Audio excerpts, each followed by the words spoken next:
اچھی طرح سمجھ لیجئے ابلیس جن کیسے چیلنجنگ انداز میں اس نے کہا تھا کہ اللہ تو نے اسے خلافت دی ہے آدم کو، مجھ سے افضل بنا دیا اس کو، مجھے سجدہ کرنے کا حکم دیا ہے، سجدہ بھی نہیں کیا، اور پوری بغاوت کے ساتھ کہا ہے میں ثابت کر دوں گا کہ اس کی نسل جو ہے وہ تیرے احکام کو ماننے والی اور تیری توحید پر قائم رہنے والی نہیں ہوگی، قدم قدم پر ان کا رخ موڑنے کی کوشش کروں گا۔ اور آپ کو معلوم ہے تاریخ انسانی میں ان کو تو چھوڑ دیجئے جو اللہ کا ویسے ہی کفر کرتے ہیں، انکار کرتے ہیں، وہ لوگ بھی کہ جو اللہ کے ماننے والے ہیں، اللہ پر ایمان رکھنے والے ہیں، ان کی بھی اکثریت مشرکین پر مشتمل ہے۔ لیکن دوسری بات یہ سمجھ لیجئے ابلیس کا لشکر بھی ایک تو وہی غیر مرئی ہے، انویزیبل، جو نظر نہیں آتا، وہ جنات میں سے اس کے پیروکار شیاطین جن، اور دوسرے ہیں انسانوں میں سے اس کے پیروکار وہ شیاطین انس۔ شیاطین انس یوں تو ہر جگہ مل جائیں گے، لیکن ان کی سب سے منظم قوت دنیا میں کم سے کم یہ کہ پچھلے تقریباً 2000 برس سے وہ یہود، شیطان کے سب سے بڑے ایجنٹ، ایک شیطانی قوت ہے۔ سارا فتنہ و فساد اس دنیا میں جو ہو رہا ہے بظاہر کردار کچھ اور نظر آتے ہیں، لیکن وہ پتلیوں کے مانند ہیں، جیسے پتلیوں کا تماشا کبھی ہوا کرتا تھا، پردے کے پیچھے ہے وہ بازیگر، اس کے ہاتھ میں ڈورے ہیں، وہ ڈورے ہلا رہا اور نظر آتا ہے پتلیاں ہل رہی ہیں، ناچ رہی ہیں، گا رہی ہیں، در حقیقت تو وہ پیچھے ہے ان کو نچانے والا، پتلیوں کا ناچ کرنے والا۔ تو بڑے بڑے انقلابات اور بڑی بڑی جو دنیا کے اندر تبدیلیاں آئی ہیں، ان سب کے پیچھے تار ہلانے والا یہی شیطان کا عظیم ترین ایجنٹ ٹولہ یہود ہے۔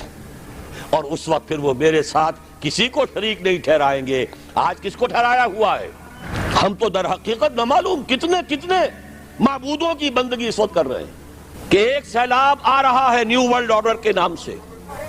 براہ راست حکومتیں نہیں ہوں گی دوسروں کی، انہی میں سے لوگوں کو بٹھاؤ، لیکن مالیاتی شکنجے میں جکڑ لو، کام یہ کریں، محنت یہ کریں، صبح سے شام تک مشقت یہ کریں،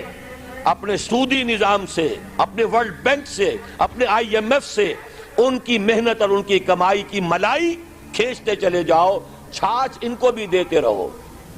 پورے عالم اسلام میں حکومت میں وہی لوگ بیٹھے ہیں، عدل بدل وہ کرواتے رہتے ہیں، ایک زیادہ بدنام ہو گیا یا ہو گئی، چلو اس کو ہٹاؤ دوسرا لے آؤ، الیکشن کراتے رہو، یہ اسی میں مگن رہے،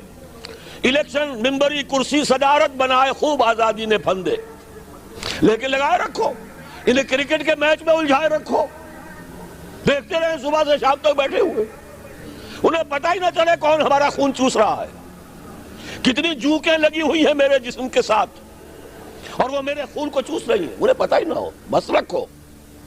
اقبال نے تو کہا تھا نا، مست رکھو ذکر و فکر صبح گائی میں اسے، اس سے کہیں زیادہ لذت جو ہے وہ اب وہ میچ دیکھنے میں آ رہی ہے۔ لگاؤ ان کو طرح طرح کے نام سے جو ہے جوئے کے اندر لگاؤ۔ یہ تمام دھندے اس لیے ہیں یہ اس میں مگن رہے حیوانوں کی طرح۔ اور یہ بھی نوٹ کر لیجئے، یہ بھی ان کے پروٹوکولز میں ہے، اخلاقی اعتبار سے انہیں کرپٹ کر دو، انہیں تمیز ہی نہ رہے بیٹی میں اور بیوی میں، انہیں تمیز نہ رہے مرد اور عورت میں، عورت کو باہر نکالو گھر سے، اسے شمع محفل بناؤ، اسے ہتھیاروں، اسے اشتہاروں کا موضوع بناؤ۔ موٹر سائیکل کا اشتہار ہے تو عورت، چائے کا اشتہار ہے تو عورت۔ یہ سارے کھیل یوں ہی نہیں ہو رہے، protocols of the elders of the Zion,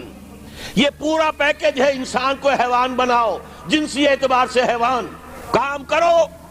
صرف روزی کھاؤ جو تمہارے لیے ضروری ہے، باقی تمہاری محنت کا سب حاصل ملائی اوپر کی ہم لے جائیں۔ ابھی ہم غلام ہیں، فرق صرف یہ ہے کہ پہلے انگریز فوجی بھی نظر آتے تھے، اب نظر نہیں آتے۔ اب ہمارا ہی قوم کا کوئی فرد ان کا کارندہ بن کر، قرقمین بن کر بیٹھا ہے آ کر، اس کا اعلی کار آرڈر آف الومیناٹی، اس کے اعلی کار میسنز، فری میسن، فلاں اور فلاں اور فلاں۔ دنیا کو ہے پھر مار کا روح و بدن پیش، تہذیب نے پھر اپنے درندوں کو ابھارا، اللہ کو پامر دیے مومن پہ بھروسہ، ابلیس کو یورپ کی مشینوں کا سہارا۔